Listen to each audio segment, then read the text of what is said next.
Hello, my name is Andy and I am the village idiot. I'm armed with a car and a GoPro and an unhealthy amount of time on my hands, and let's see where we are today.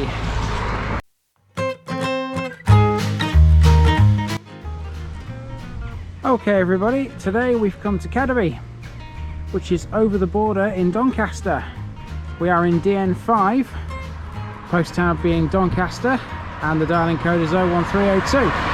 This is a very small village, literally just over the border from Rotherham. It's got a population of 203, and there's some very interesting stuff here for such a small village.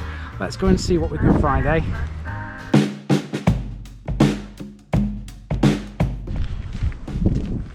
So what can I tell you about Cadeby then? To be honest with you, not a lot. I don't know a lot about this village, to be honest.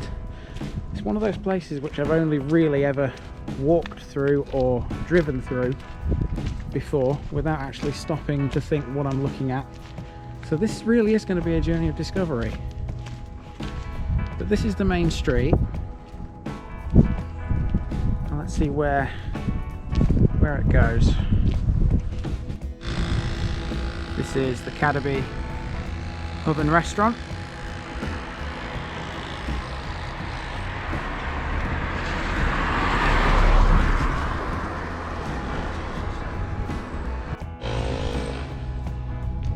Walking down the main street here, I can see these rather gorgeous little houses on the left here.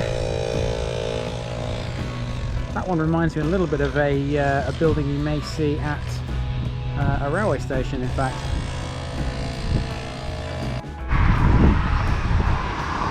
Okay, I'm on the crossroads right in the centre of the village, which is where we find Cadeby Parish notice board. Let's see what's going on.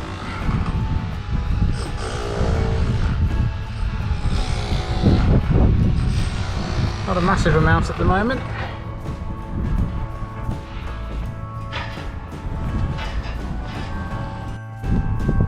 So village-wise, Cadeby is very small,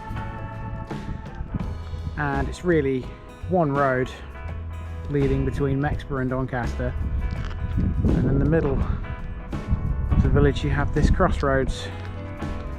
If you take the road to my right over there, you'll end up in High Melton / Sprotborough, and to the left it's a dead end, but we will be going down Garden Lane because there's something rather interesting down there.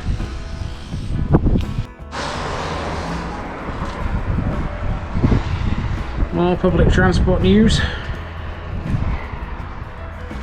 219A in the centre of the village is what you catch. Now then people, pop quiz. Does anybody know out there what the yellow bicycle means? Or why it's here?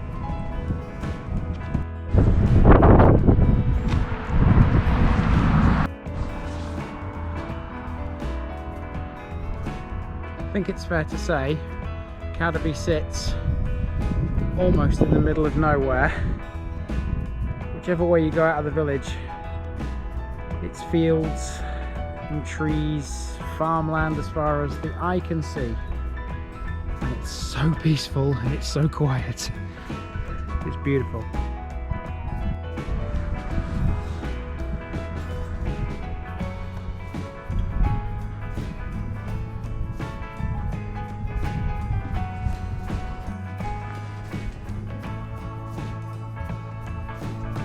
Another very quaint church. Not sure if this one's open. There is a padlock on the door, so we're not going to try to go in.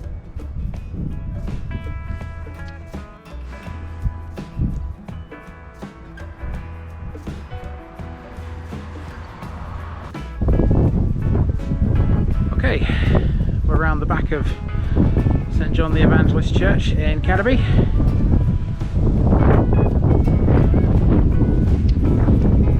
Magnificent building.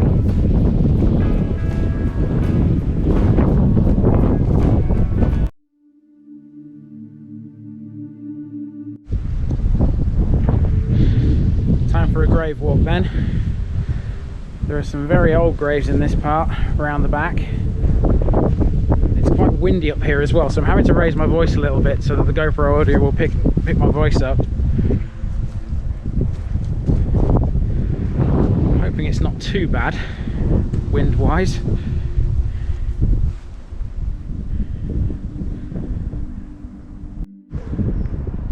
Now, if you watch my Ully video, you'll know there's a tree in that churchyard, which I thought was a willow tree.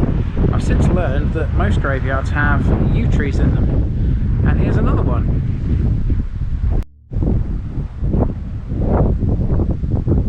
Now, here's an interesting grave. Sir Charles Watson Copley Bart and Georgina, his wife. So we have a Sir here. I'll have to do a bit of research about him, see why he's a Sir and why he was knighted by our Queen, or whichever monarch it was at the time. Looking at the dates, it definitely wasn't our Queen. He died in 1888. These are interesting. These aren't spaced out like normal gravestones. So that leads me to believe there are actually no graves here. If any local Cadeby, Sprotborough, High Melton residents can fill me in as to why all these are at the side of the graveyard, that would be fantastic. I must admit though, there are some brilliant displays of flowers on these. Some real, some artificial.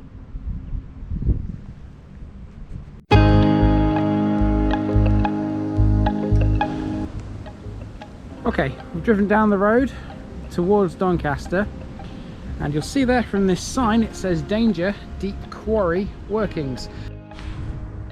So according to Wikipedia, the quarry is one of 35 sites of special scientific interest in South Yorkshire. Okay, so just driven back into the village, and in a moment we're heading down Garden Lane. There's no path on this side of the road, so I've got to be a little bit careful. Down there is something that's rather spectacular that does fall within the parish boundaries. I've stopped here though because to my left here there's a house which looks suspiciously like an old station house. I don't know whether it is. If any locals can fill me on that one, I'd be so grateful.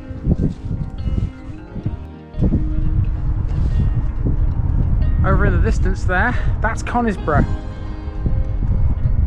And the castle is Conisbrough Castle.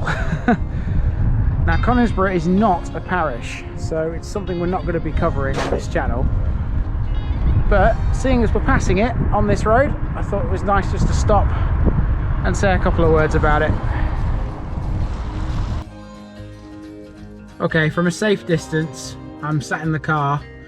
That I believe is part of the old quarry right at the bottom of Garden Lane. But the reason we're here is for something much more spectacular.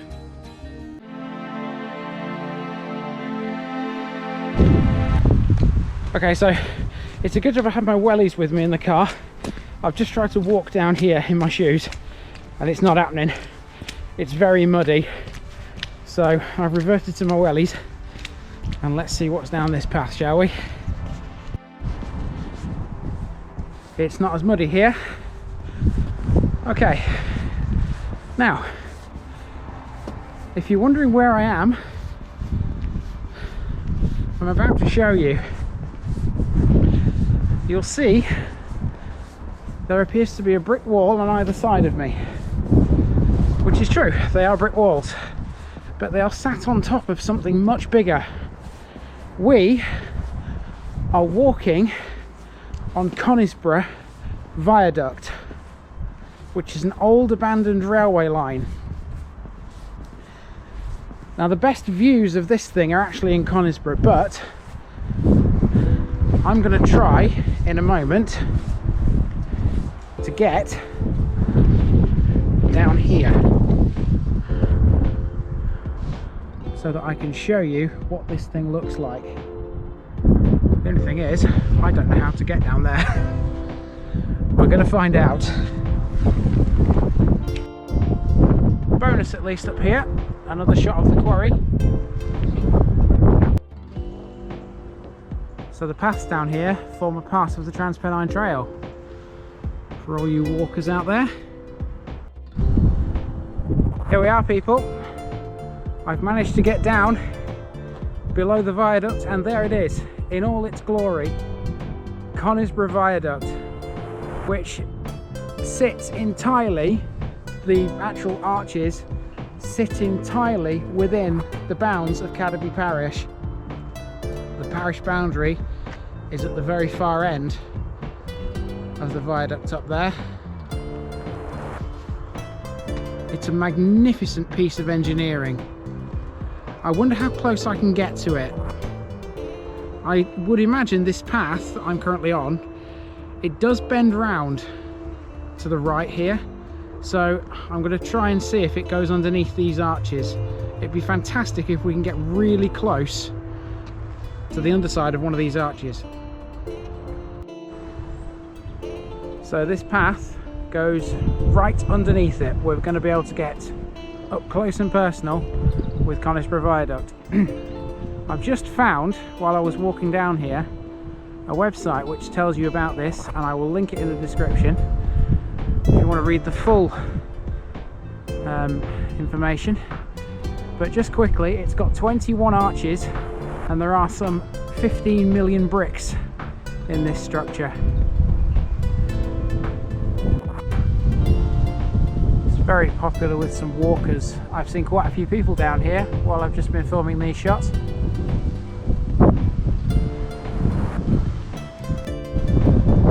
Okay, I am stood right next to one of the arches. In fact, I'm right in the middle. So actually I'm not in an arch, I'm in the actual bridge part. That right there is the River Don. That's the reason why it exists.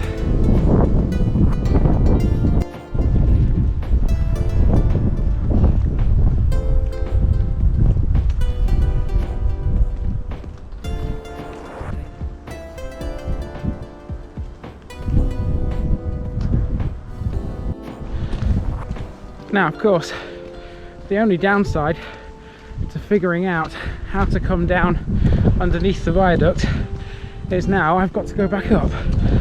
And this hill, it's not the worst one in the world by any stretch, but it's still fairly steep, fairly steep.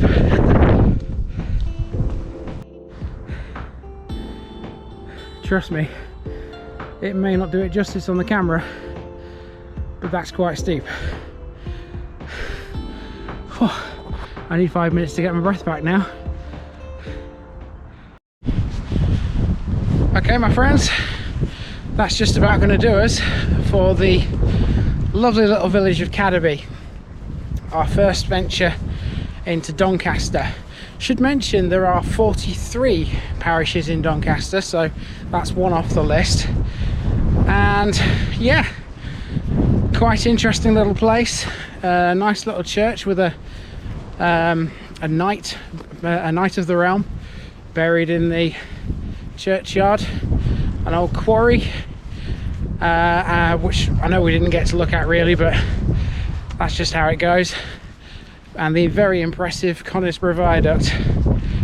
And yeah, apart from being a little bit knackered now after walking up that hill, that's going to do it for today. I hope you've enjoyed this one. Don't forget, I've got a Facebook page and a buy me a coffee link in the description. I'll also link that website where I found the information about the viaduct as well. But for now, I've been the Village Idiot, and I'm out.